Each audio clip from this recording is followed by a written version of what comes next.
forgot to change it. It says that's good. It says That's good. Where did you say his was? 705.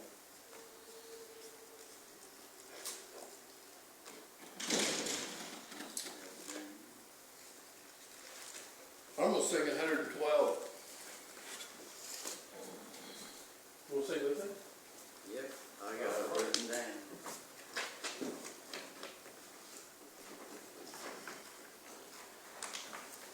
I forgot which number. 112, 112, they're on that. Can you tell I used to be a 14-year-old boy? Probably not. You can't remember back that far. I just never quit.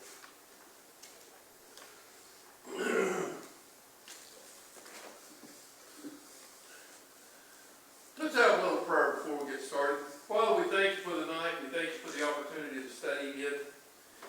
God, I pray for Brendan and Chris and Alex that were here just a little while ago. We pray that you bless them and keep them, cause your face to shine upon them and give them peace. Cause them to stay out of trouble tonight.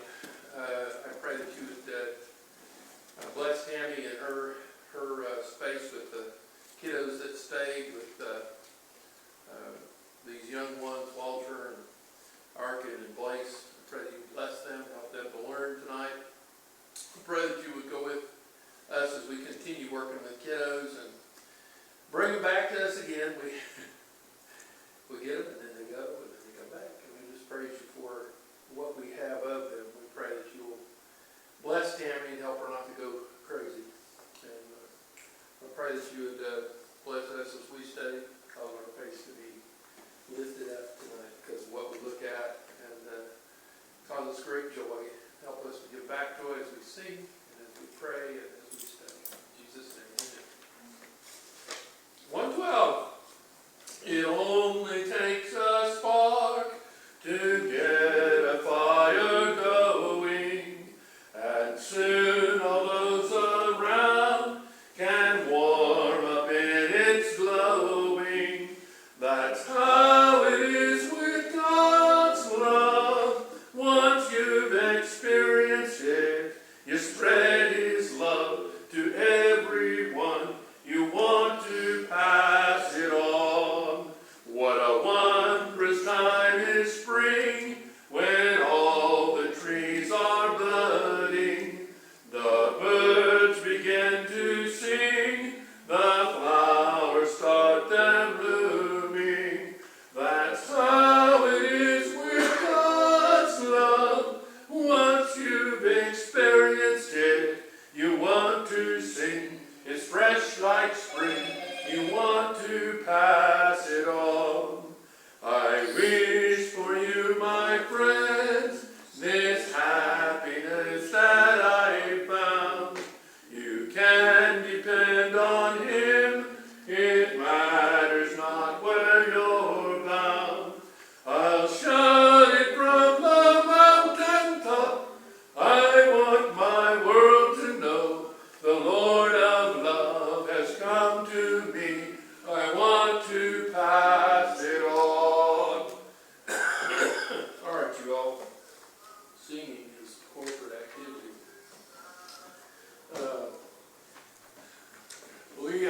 We are going to study Esther 1, and I was happy actually to have somebody say to me, "What? We can't finish Daniel." That's right.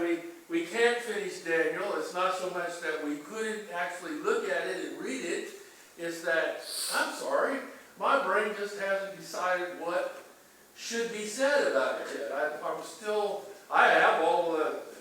all the slides are all together and been together, but I just am not satisfied with what I have to offer you. So I'm going to have to study longer so that I feel like I have something really good to offer on Daniel 11 and 12. And when I do, we'll look at Daniel 11 and 12. But for tonight, we're going to look at Esther. Before we do that, I jumped into prayer because I didn't want to forget to pray, or it just seemed to me like the time to pray was right then, about these three young men that have come to eat with us and have disappeared off of us here, so we did. Is there anything else that you want us to pray about tonight before we get into our study?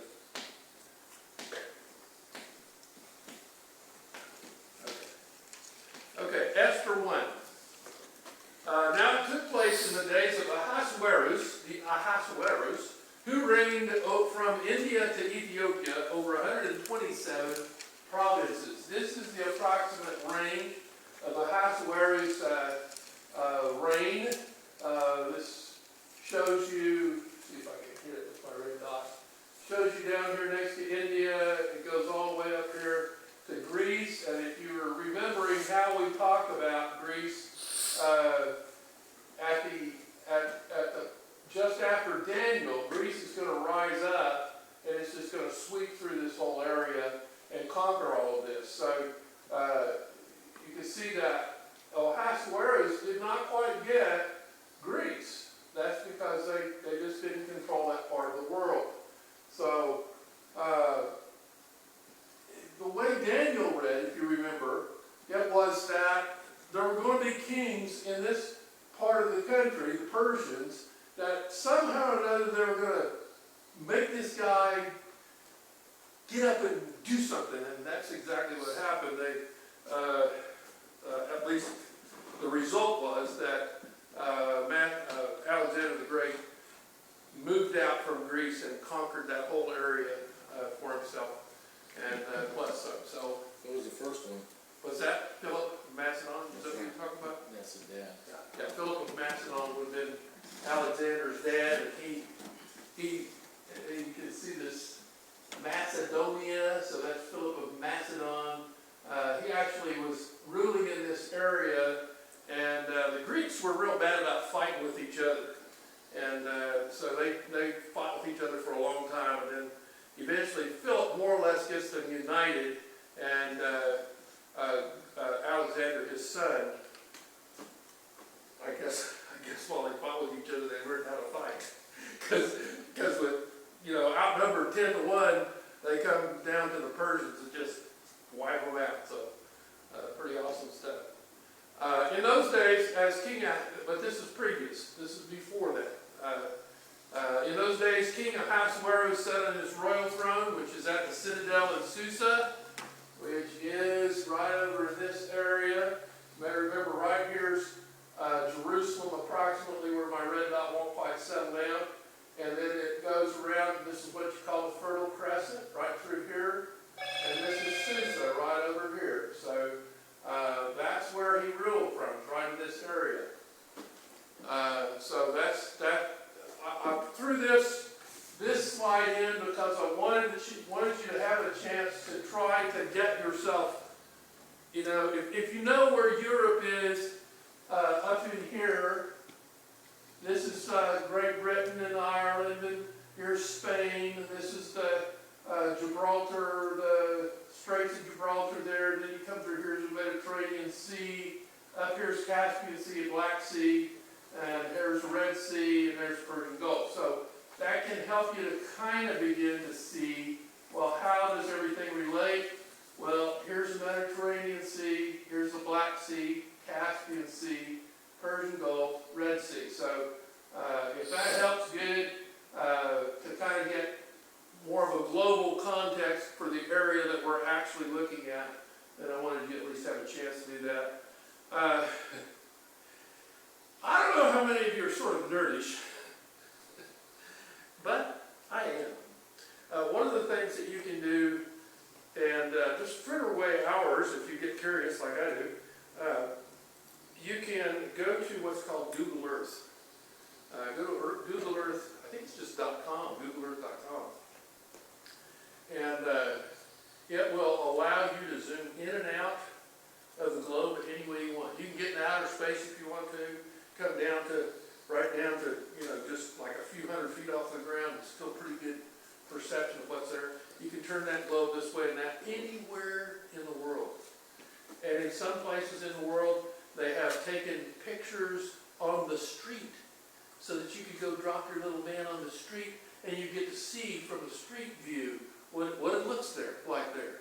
So you might want to look this up that way and play around with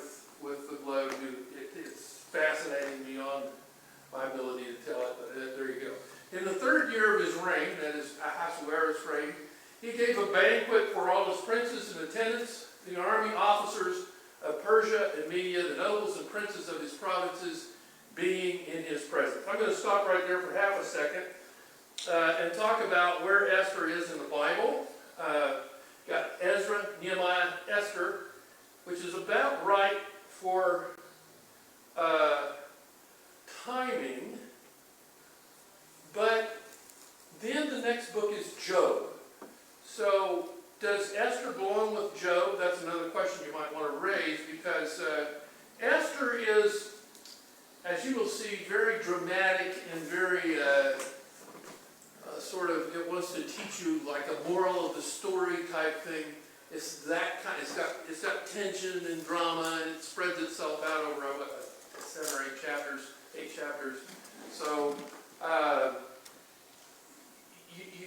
you'll have to ask yourself, do I believe that this is an historical book, and that's why I'm smarting it, or do I believe that this is perhaps some kind of dramatic thing that is primarily told for the purposes of meaning and celebration? Because there's a great feast, a Hebrew feast, that attaches to this story.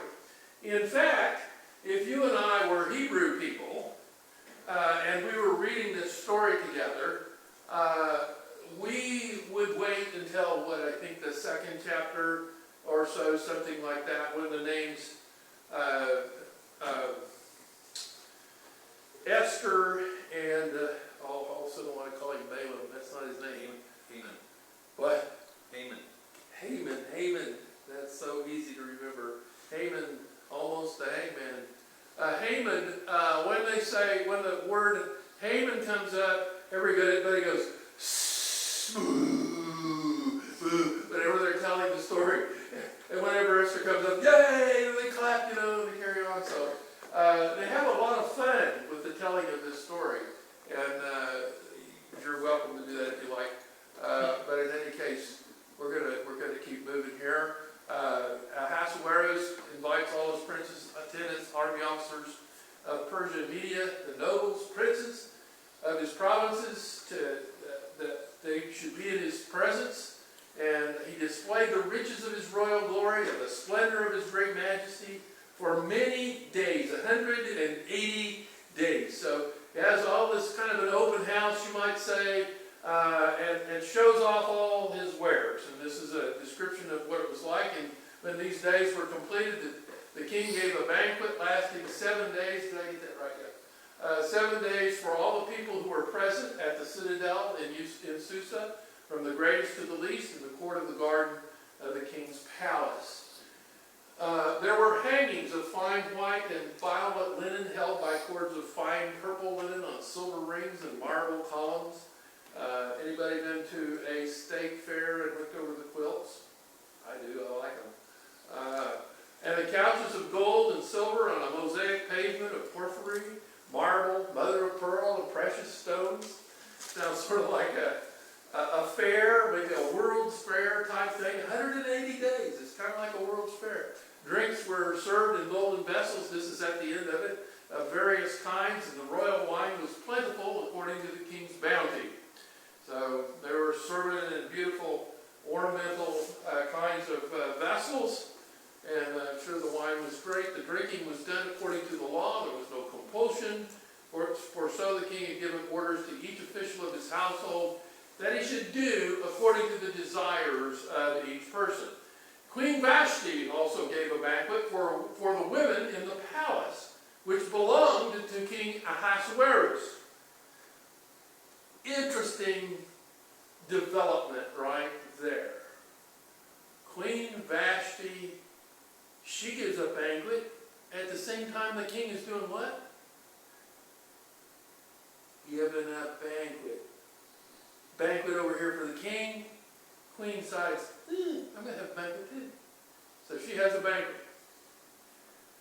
On the 7th day, when the heart of the king was merry with wine, he commanded Mehuman, Biztha, Harbona, Bigtha, anybody want to volunteer to read these? Abagtha, Zethar, and Carcass. That's a great name, Carcass. I want to be called Carcass. The 7 eunuchs who served in the presence of King Ahasuerus. He's got all his guys around him that apparently he enjoys their company, and they're having a big time. And he's with them, and he says on the seventh day, when the heart of the king was merry with wine, he commanded these people who served in the presence of King Ahasuerus to bring Queen Vashti before the king with her royal crown in order to display her beauty to the people and the princes, for she was beautiful. So the king says, guys, go get this, my queen Vashti, bring her in here. You know how beautiful she is, and I'm showing off all my stuff. I'm going to show off my my queen as well. So that's what he wishes to have done. But Queen Vashti refused to come at the king's command, delivered by the eunuchs. Then the king became very angry, and his wrath burned within him. So here she is in this ancient old picture. It's not all that old, but there's the king. He's having his banquet. He doesn't look that merry. The scripture says he's married. I think he had more people around him. Here's the queen, and she's not really at a banquet, but she is saying, no, I'm not going. So that's a little visual to kind of get your mind engaged. Then the king said to the wise men who understood the times, for it was the custom of the king, so to speak, before all who knew law and justice, he said, and we're close to him, Karshina, Shathar, Admatha, Tarshish, Meres, Marsina, and Memucan, the 7 princes of Persia and Media, who had access to the king's presence and sat in the first place in the kingdom. So these are rulers with him. They're his lieutenant rulers, you might say. According to law, what is to be done? So he asks this question. He says, guys, I asked my queen Vashti to come. So what I want to know is what you want me to do about what's happened. She didn't come. According to the law, what is to be done with Queen Vashti because she did not obey the command of King Ahasuerus delivered by the eunuchs. In the presence of the king and the princes, Memucan said, Queen Vashti has wronged not only the king, but also all the princes and all the peoples who are in all the provinces of King Ahasuerus. For the queen's conduct will become known to all the women, causing them to look with contempt on their husbands by saying, King Ahasuerus commanded Queen Vashti to be brought into his presence, but she did not come. This day the ladies of Persia and Media who have heard of the queen's conduct will speak in the same way to all the king's princes, and there will be plenty of contempt and anger. So let's stop just right there and ask this modern group of men and women, what do you think about that? Something's got to be done. Okay, Danny, crack that whip. He can't control everybody. You can't control everybody. That's your thought, Melinda. Yes, as it would, and why should he? Maybe he doesn't want to Maybe he doesn't want to what? control everybody. Maybe she just didn't feel He like just wanted the queen, but he just wanted to control Queen Vashti. He is the king, so king kind of means I control or I rule. she's the queen. Yeah, she's the queen. Yeah, that's number 2, though. I don't think there should be such a big deal. Yeah. I understand, and I anticipated this from our group tonight because this is the thought that is generated in most of our hearts. I think a lot because of many of the things that we have developed over the years in our thinking about men and women and the right of women to do and go and come without any kind of submitting, you might say, to a husband. And that's where I would put this, is she refused to submit to her husband. And I mean, you could say she refused to submit to a king, but that's not the relationship she had with him. Am I happy about what he asked her to do? No. But that doesn't necessarily mean that you over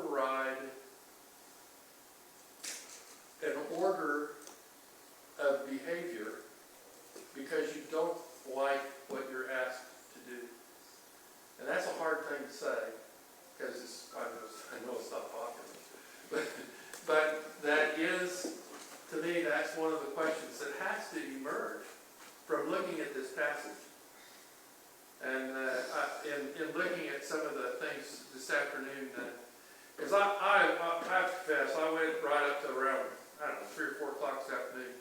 No, it wasn't 4, it was about 3, 2 or 3 o'clock is more like it. Trying to get Daniel ready for you. And I just was not satisfied with what I had ready, so I said, well, let's switch to something that's around at the same time. And I gazed upon some of the things that the commentators on the internet had to say, and so many of them, really, when they read this part about Vashti, they immediately responded, well, you know, Vashti's a hero. She shouldn't have submitted to him. And so I thought, wow, that was really biblical of you. I want to ask our people always to think harder about the situation that exists in humanity when a man and a woman make their home together. What is the right relationship between men and women? What ought to be? And I think this brings up that question. And I'm ready for anybody to say more. Well, I'll try to get out of the way after this. look at the kings and queens in England. They dress up in their stuff and they do a bunch of that parading around all the time. That's part of their job. And she just doesn't want to do her job.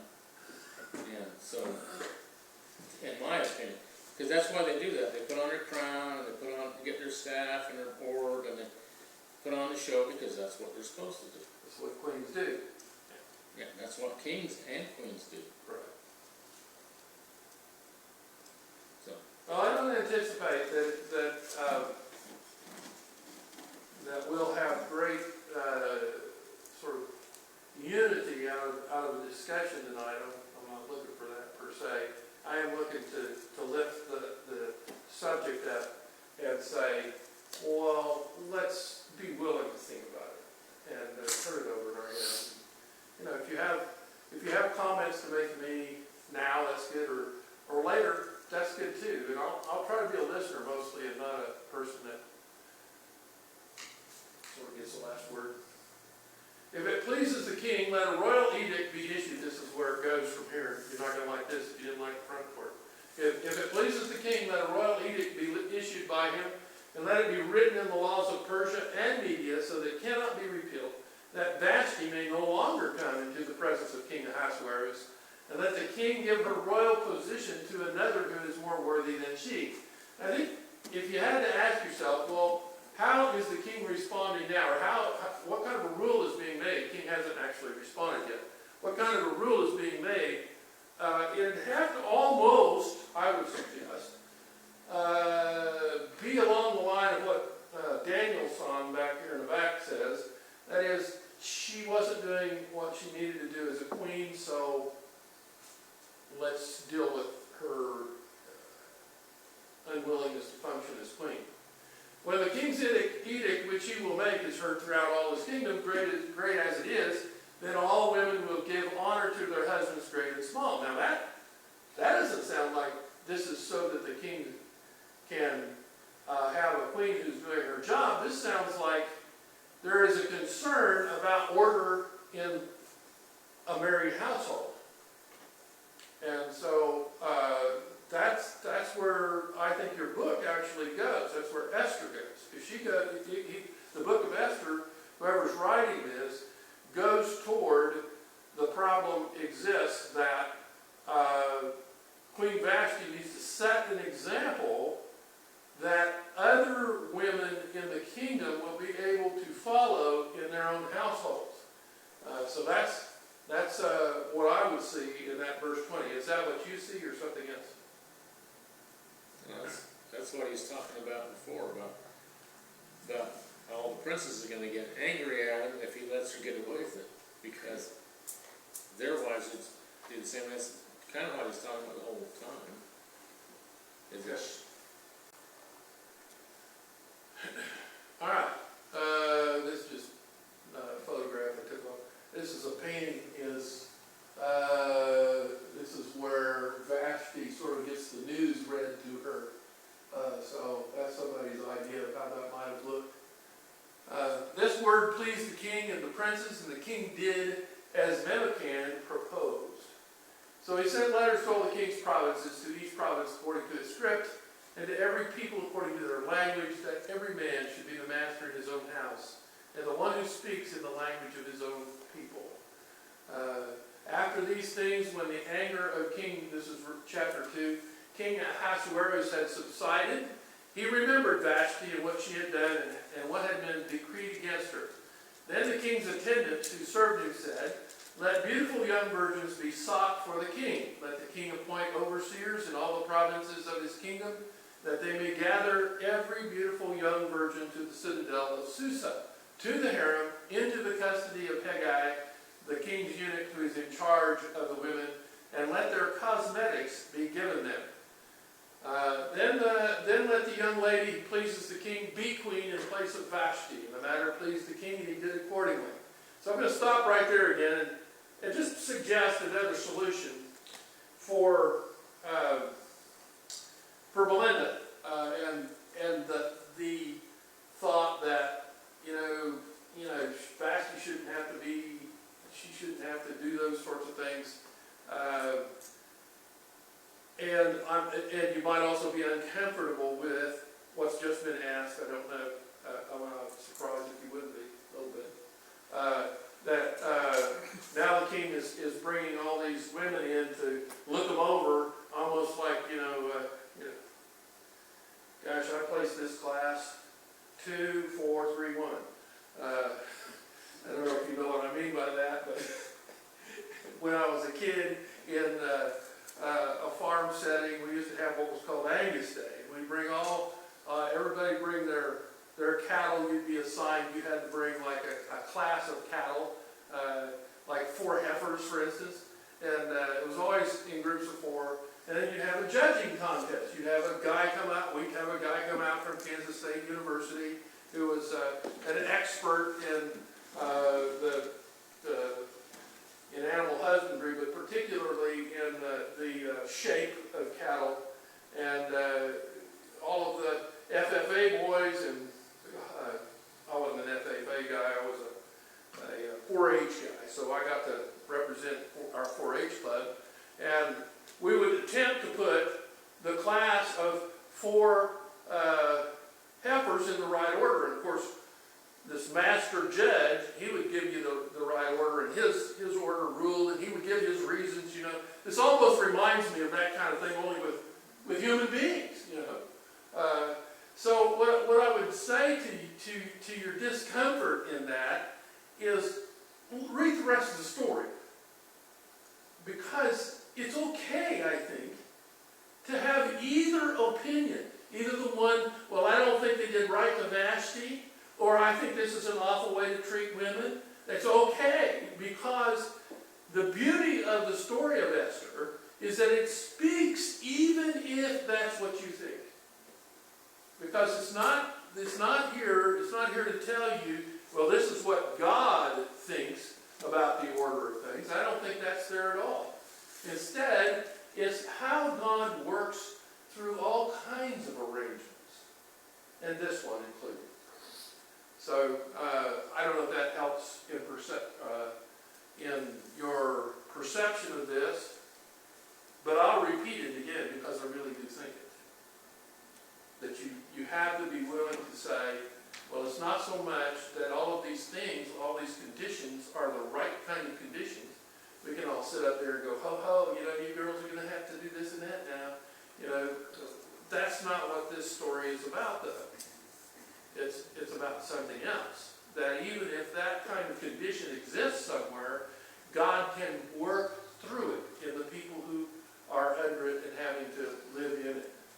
Okay, now there was a citadel in Susa, a Jew, there was at the citadel in Susa, a Jew whose name was Mordecai, and everybody would go, yay! The son of Jair, the son of Shimei, however you say that, Shimei, the son of Kish, a Benjamite, who had been taken into exile from Jerusalem with the captives who had been exiled with Jeconiah, king of Judah, whom Nebuchadnezzar, the king of Babylon, had exiled. He was bringing up Hadassah, that's what he called her, that is Esther, apparently her name becomes changed, his uncle's daughter, so this would have been, like a second cousin or something? No, it would have been his niece. No, his cousin. There you go, his uncle's daughter. Yeah, very good. He was bringing up Hadassah, that is Esther, his uncle's daughter, his cousin, for she had no father or mother. Now the young lady was beautiful of form and face, and when her father and her mother died, Mordecai took her as his own daughter. So it came about, when the command and decree of the king were heard, and many young ladies were gathered to the citadel of Susa in the custody of Hegai, that Esther was taken to the king's palace in the custody of Hegai. So apparently Esther is good enough looking and standout kind of looking gal that she has probably a reputation. They go around to her town, and there she is, and oh my goodness, we're going to have to put her in the lineup. So they take her to Hegai, who apparently is in charge of all these young women, who was in charge of the women. Now the young lady pleased him and found favor with him. So Hegai thought she was pretty sharp too, so he quickly provided her with her cosmetics and food, gave her 7 choice maids from the king's palace, and transferred her and her maids to the best place in the harem. So there's a place apparently for the king's women, you might say, to dwell, and she gets the best spot in there, or one of the best spots in there, because of Hagai's influence right off the bat. So this is in Esther's favor. Esther did not make known her people or her kindred, so she was quiet about who she was, as far as she didn't say, well, you know, I'm a Jewess. I come from the Hebrew people, and we actually belong in Jerusalem, but, you know, we were rounded up like a bunch of cattle, and here we are. And she didn't say any of that. Why? For Mordecai had instructed her that she should not make them known. Every day Mordecai walked back and forth in front of the court of the harem to learn how Esther was and how she fared. You can imagine that. You can imagine that if this man had perhaps come into the guardianship of Esther when she was, you know, maybe 10 or something, and over the years he's had to take care of her and provide for her and coach her, teach her, and, you know, she's probably been a helpful servant in his house. She's been under his care and guidance, and so he loves her. He cares about her a lot. And so when she gets put into this situation, he has no little anxiety about it. He's worried about this gal in this situation, just as you might be. You may not be happy about the situation either. Well, neither was Mordecai. He wasn't really happy about it, but so he walked back and forth daily to figure out, you know, and I suppose probably you couldn't loiter, so you had to kind of accidentally be passing by, you know. Oh, there's Esther. Hi, Esther. You know, something like that. But he had to figure out what was going on with her, and he found a way. Now, when the turn of each young lady came to go into King Ahasuerus at the end of her 12 months under the regulations for the women, for the days of their beautification were completed as follows: 6 months with oil and myrrh, and 6 months with spices, and the cosmetics for women. Guys, if you've ever gotten tired of waiting for your gal to get ready,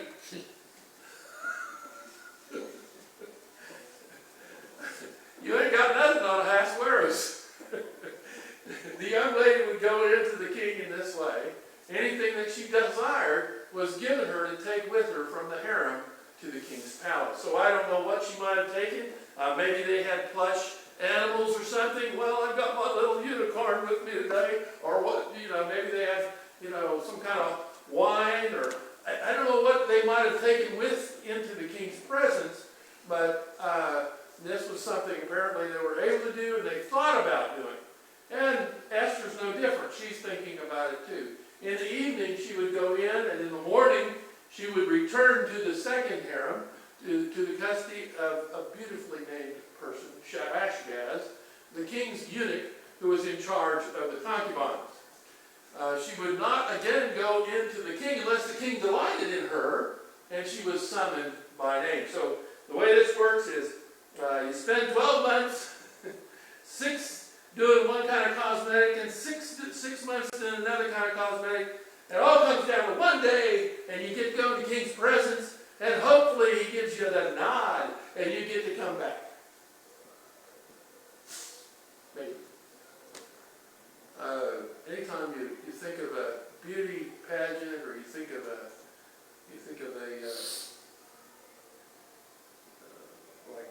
America's Got Talent, they're not the first. She would not again go into the king unless the king delighted in her and she would summon my name. Now, in the turn of Esther, the daughter of Abihail, the uncle of Mordecai, who had taken her as his daughter, came to go into the king. She did not request anything except what Haggai, the king's eunuch, who was in charge of the women, advised. What a smart girl. Instead of just going in blind, just thinking, oh my, I wonder what he likes. Oh, I've heard he likes this, he likes that. You know what I'm going to do? I'm just going to ask the guy that's in charge of this whole affair what I should be taking in there. She's pretty smart. And Esther found favor in his eyes. She did not request anything except what Haggai. So Haggai, I guess he did tell her to take something? I don't know. Esther found favor in the eyes of all who saw her. So Esther was taken to the king, to King Ahasuerus, to his royal palace, in the 10th month, which is the month 10th in the 7th year of his reign. The king loved Esther more than all the women, and she found favor and kindness with him more than all the virgins, so that he set the royal crown on her head and made her queen instead of Vashti. Then the king gave a great banquet, Esther's banquet, for all his princes and his servants. He also made a holiday for the princes and gave gifts according to the king's bounty. When the virgins were gathered together the second time, that Mordecai was sitting at the king's gate. Esther had not yet made known her kindred or her people, even as Mordecai commanded her. Apparently Mordecai, maybe he got a chance to talk to her through the bars or whatever was separating the harem from the street, and found a way to visit with her. Maybe he emphasized this to her. Now, listen, don't tell where you're from. Don't tell who you are exactly. Just let him admire you for your own person. For Esther did what Mordecai told her, as she had done when under his care. So there you get another clue into Esther's behavior, the kind of person that she had been, that when Mordecai had her in his care, she had been an obedient child. And that's something I think that every child, of course being a parent, and a child though, I think every child ought to shoot for it, that you should try to be a decent child of your parents and do what they ask. In those days, while Mordecai was sitting at the king's gate, Bigthan and Teresh, two of the king's officials, from those who guarded the door, became angry and sought to lay hands on King Ahasuerus. So something happened, and they thought that they were going to, apparently, I would guess, kill King Ahasuerus. They were gunning for him, you might say. Guns or no guns, they wanted to get him. But the plot became known to Mordecai, and he told Queen Esther, and Esther informed the king in Mordecai's name. Now, when the plot was investigated and found to be so, they were both hanged on a gallows, and it was written in the book of the Chronicles in the king's presence.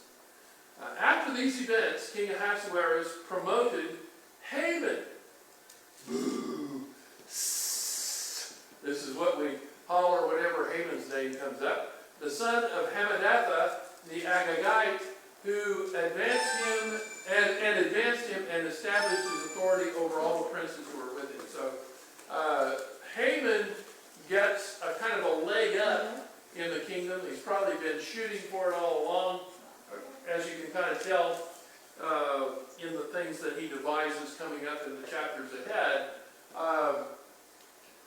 He's that kind of man. He's a kind of a influence seeker, a person who wants to be number one, sit at the head of the table, and so that's the kind of guy he is. All the king's servants who were at the king's gate bowed down and paid homage to Haman. Haman had had a step up in the kingdom, and He wanted to make sure everybody knew who he was.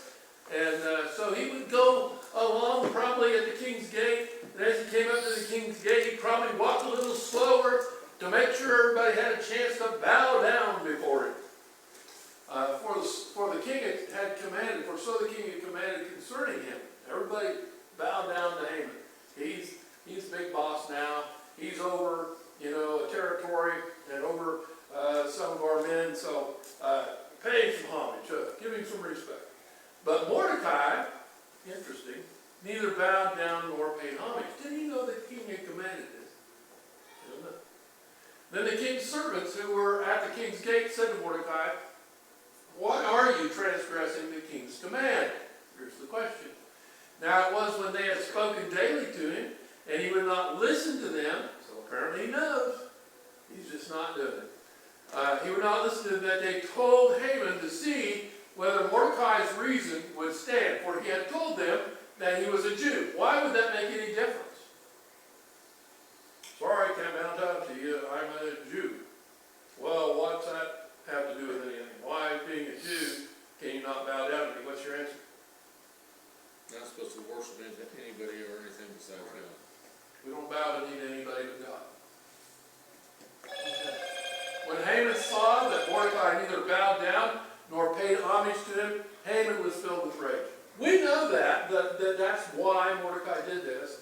It doesn't say directly in the scriptures, and this is one of the most interesting things to me about the book of Esther, is that this is a godly book. Yes, it's in the Bible. Yes. It doesn't say God anywhere in it. You can look through the whole thing. Not there. Interesting.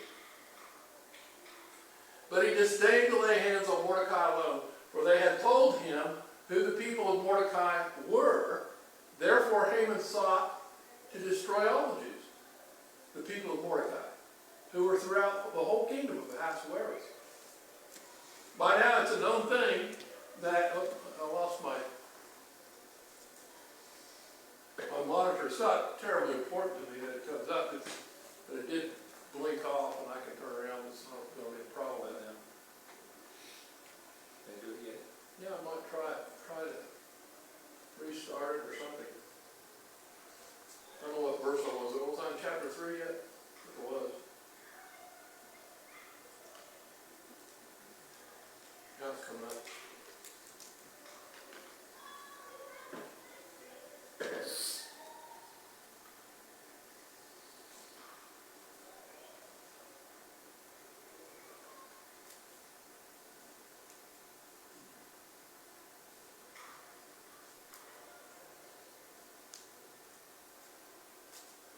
There we go.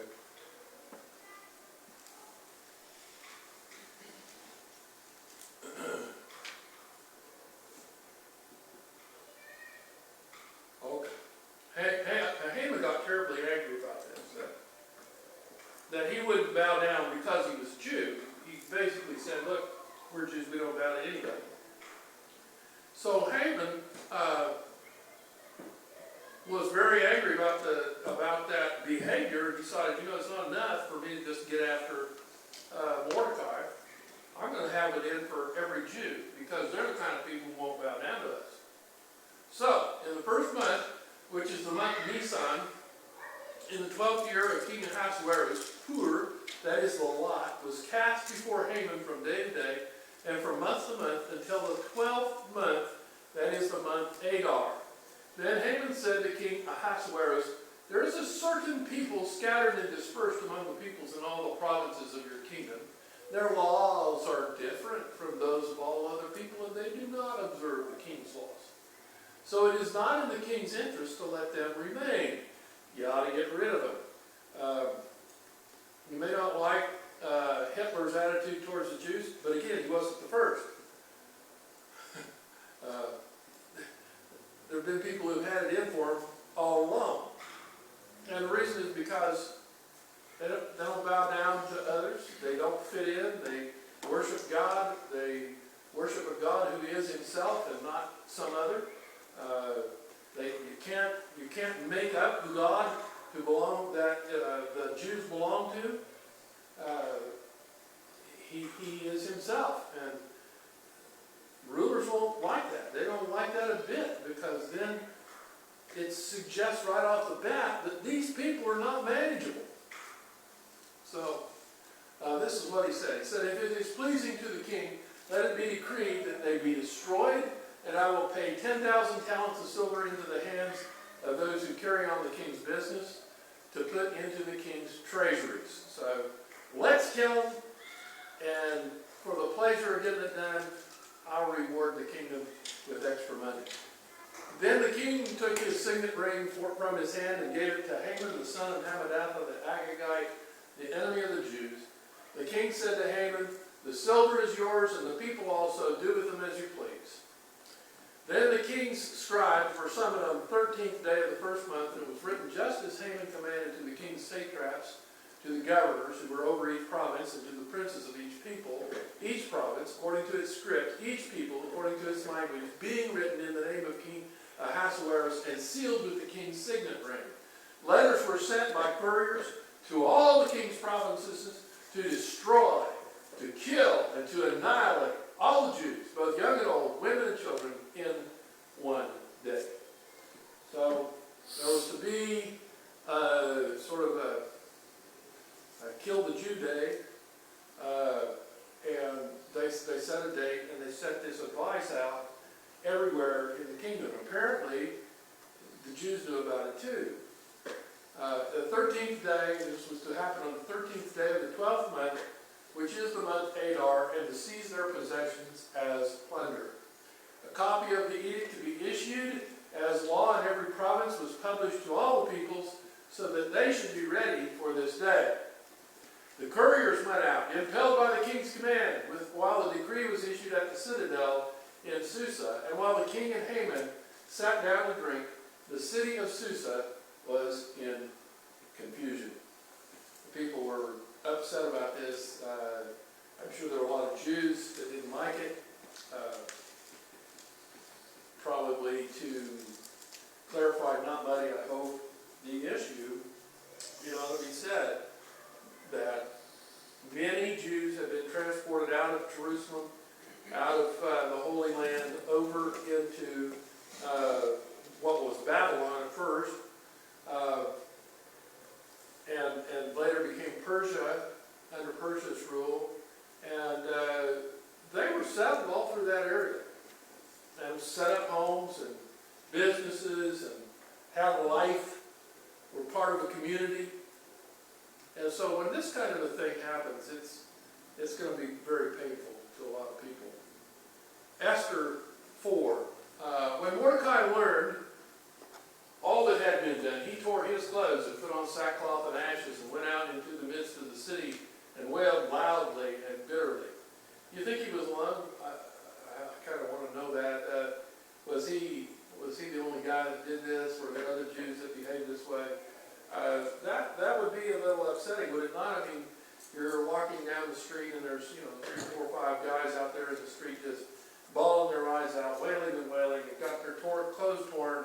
They've got dirt and ashes on their head. And, they're just crying, and you go, what's wrong with you? You've come through. I've seen you here before. Why do you behave this way? What's going on? So this is what Mordecai is doing. He's crying out in the midst of the city. He went as far as the king's gate, for no one was to enter the king's gate clothed in sackcloth. He couldn't get in. So in each and every province where the command and decree of the king came, there was great mourning among the Jews, fasting, weeping and wailing, and many laying on sackcloth and ashes. Then Esther's maidens and her eunuchs came and told her. And the queen writhed in great anguish, and she sent garments to clothe Mordecai, that he might remove his sackcloth from him, but he did not accept them. So Esther's trying to say, cousin Mordecai, behave yourself. But he wouldn't do it. Then Esther summoned Hathach from the king's eunuchs, whom the king had appointed to attend her, and ordered him to go to Mordecai to learn what this was and why it was. So Hatak went out to Mordecai to the city square in front of the king's gate. Mordecai told him, that's this Hatak guy, told him all that had happened to him and the exact amount of money that Haman had promised to pay the king's treasuries for the destruction of the Jews. So apparently this happens without Esther knowing anything about it. Esther doesn't realize it's happening. Yes, she does. She just got through writing about it. So why she asked, it's kind of strange to me that she doesn't understand Mordecai, that Mordecai is acting this way. So she's young, I guess, is where I'd come around to on this. That Esther is a young person, and she maybe doesn't quite grasp all of it. She's upset about it, but she's not as upset as Mordecai is. So Mordecai tells her through this messenger all that's happened, and that it's Haman who's at the root of it all. He also gave him, that is Hatak, a copy of the text of the edict which had been issued in Susa for their destruction, that he might show Esther and inform her and order her to go into the king to implore his favor and to plead with him for her people. Hatak came back and related Mordecai's words to Esther. Then Esther spoke to Hatak and ordered him to reply to Mordecai. All the king's servants and the people of the king's provinces know that for any man or woman who comes to the king, to the inner court, who is not summoned, he has but one law, that he be put to death, unless the king holds out to him the golden scepter, so that he may live. I have not been summoned to come to the king for these 30 days. So I'm out of the king's immediate interest. I've been out for 30 days.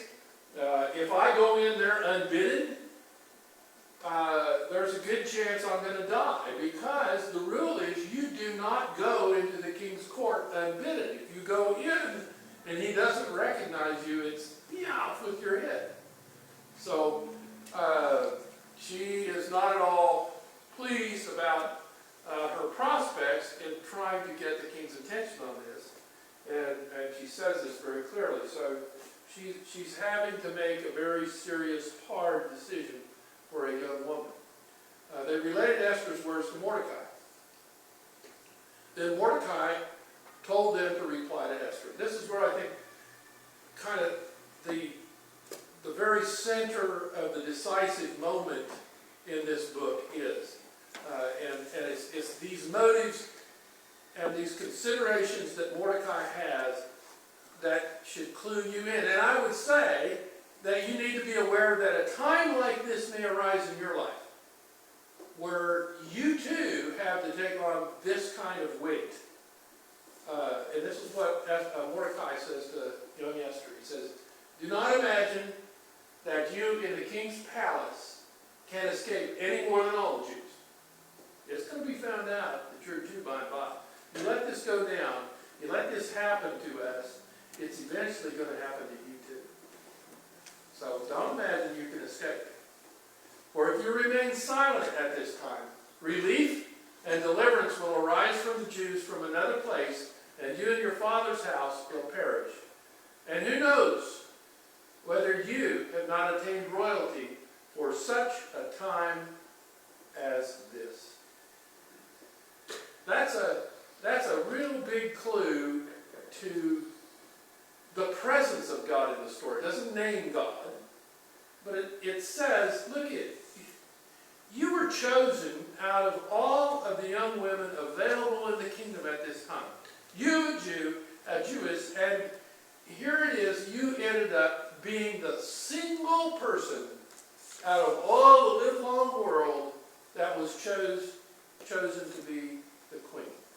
And Mordecai is another guy that I think you have to look at carefully, because Mordecai knows just as surely as Queen Esther knows that, hey, if she goes into the king and he doesn't lift the scepter, she's dead.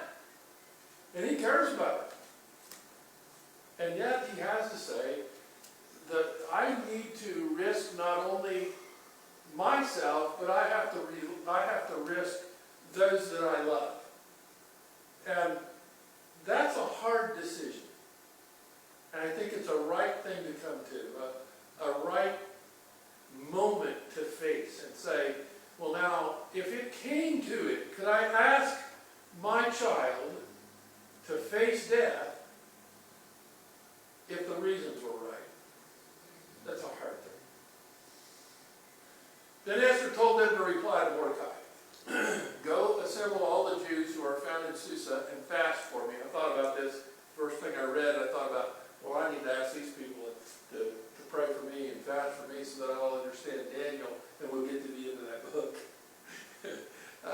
We will. But go assemble, he says, assemble all the Jews who are found in Susa and fast for me. So Esther said, we're not going to just take this, so to speak, as even here God's name is not mentioned. But you're going to fast for me. There's hardly anything you can do with fasting except to pray as well.